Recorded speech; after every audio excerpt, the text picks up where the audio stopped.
Bom dia, boa tarde ou boa noite. Vai depender aí do horário que você, meu aluno, esteja assistindo esse vídeo, certo? Quem está falando aqui com vocês é o professor Júnior, de Geografia.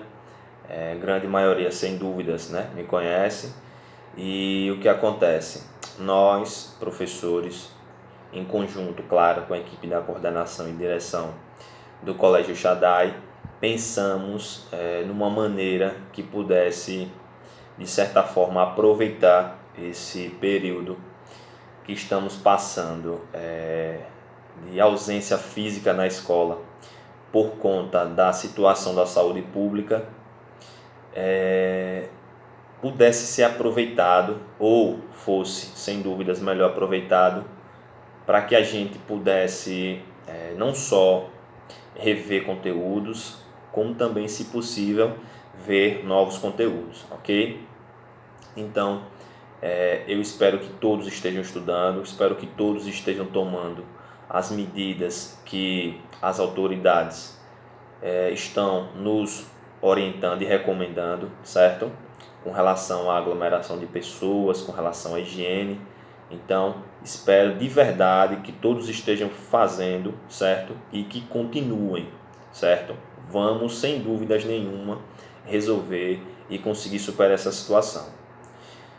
Seguinte, essa aula em específico, ela vai para os meus alunos do 9º ano, certo? E nós pensamos e decidimos por um assunto que, sem dúvidas nenhuma, é um dos assuntos mais importantes, não só do capítulo 1, mas do ano letivo como um todo, que é os centros urbanos, as megacidades e as cidades globais. Todos termos derivados da urbanização. Por que a gente escolheu esse conteúdo? Vou fazer umas perguntas para vocês se problematizarem e a gente iniciar essa aula. Hoje, atualmente, nas últimas décadas, não só o Brasil, mas o mundo como um todo, o mundo no geral, nós temos uma população que mora maior parte no campo ou maior parte na cidade? Uma pergunta. Atualmente e nas últimas décadas, nós temos as decisões mais importantes e mais influentes para todos os seres humanos, elas são tomadas e decididas na sua maioria pela população urbana ou pela população rural. A influência política, a influência cultural e a influência econômica no mundo todo, não só no Brasil, não só no Sudeste, não só no Nordeste, ela é maior da população urbana, dos centros urbanos ou da área rural.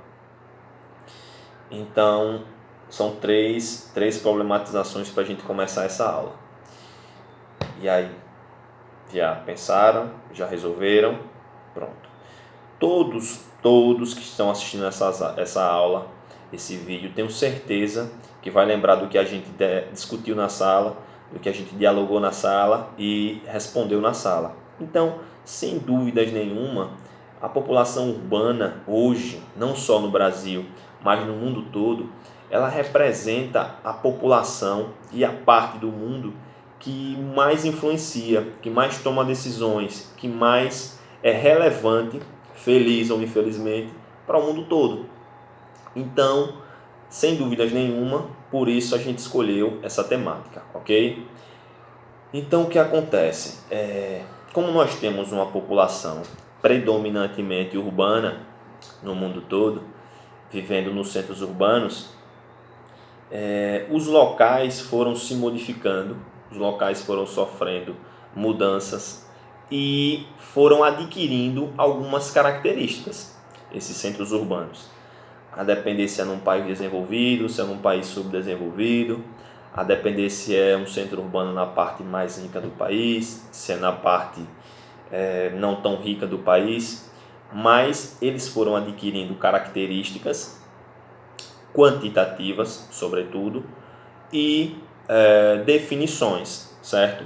Então, por exemplo, os termos centro urbano, megacidade e cidade global são todos termos derivados do processo de urbanização e do surgimento de centros urbanos com determinadas características específicas, certo? Então, só um trechinho aqui para a gente relembrar um pouco sobre isso. Olha, nos últimos 2 séculos, como eu falei para vocês, o surgimento de grandes cidades, tanto em relação à extensão quanto à sua numerosa população, foi impulsionado pela intensificação do processo de urbanização mundial, que a gente acabou de falar. Nós temos uma população predominantemente urbana a partir principalmente das últimas décadas, certo? E, em consequência do processo de urbanização, foram se desenvolvendo diferentes tipos de centros urbanos, dentre eles as metrópoles, certo?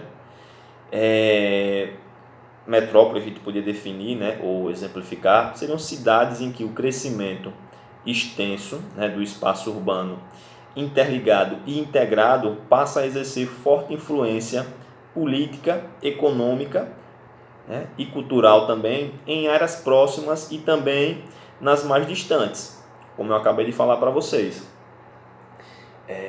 Esses centros urbanos foram se desenvolvendo no mundo todo, adquirindo características e influências semelhantes e específicas em cada local, principalmente com relação ao quantitativo de influência e de financeiro também, né? Então, tudo isso fez com que surgissem esses novos termos: metrópole, centro urbano, megacidade, cidade global, e fossem definir, caracterizar um determinado tipo de centro urbano com uma determinada influência, com uma determinada quantidade de pessoas, ok?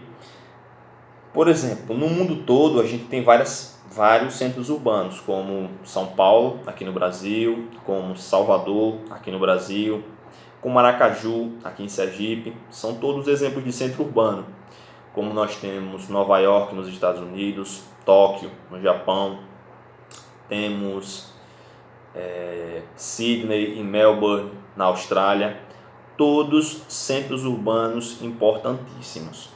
Só que cada um desses, eles se classificam, podem ser elencados em uma dessas definições: cidade global, ou megacidade, ou metrópole, certo?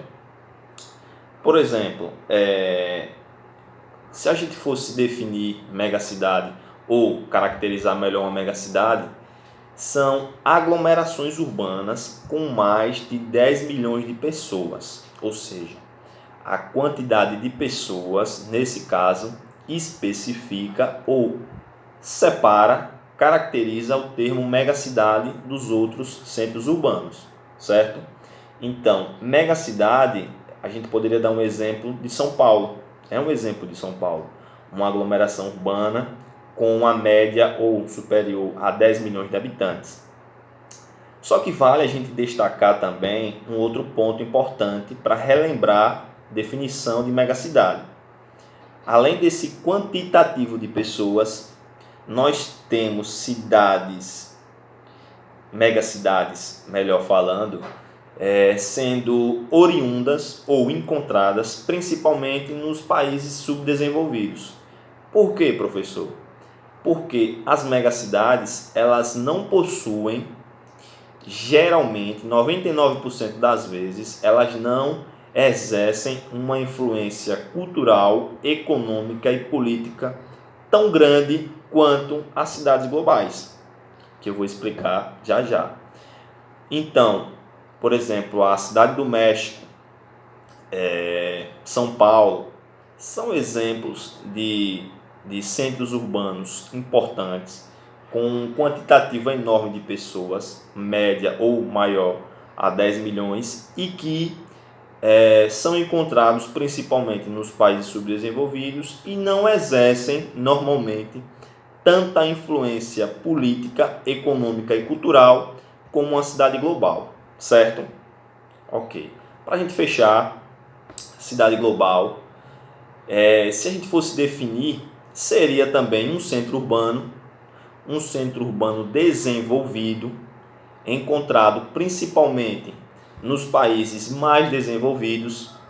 E aí eu posso citar Nova York, posso citar Tóquio, posso citar Paris, posso citar Londres.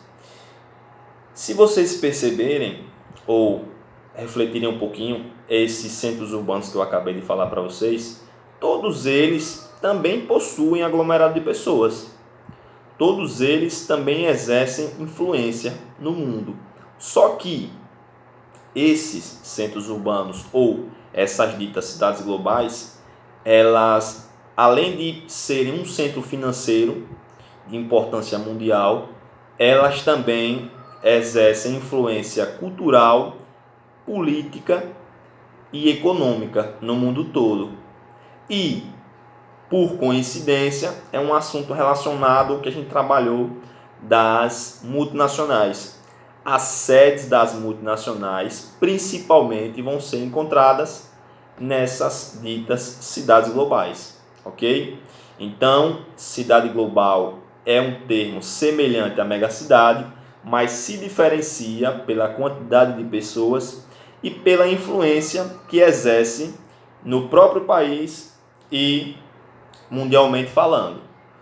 Uma influência de liderança econômica, cultural e política, ok?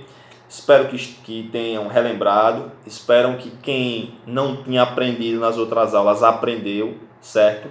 Espero que tenha tirado realmente as dúvidas que tenham ficado sobre essa temática, certo? E que continuem fazendo o que as autoridades vêm nos orientando, ok?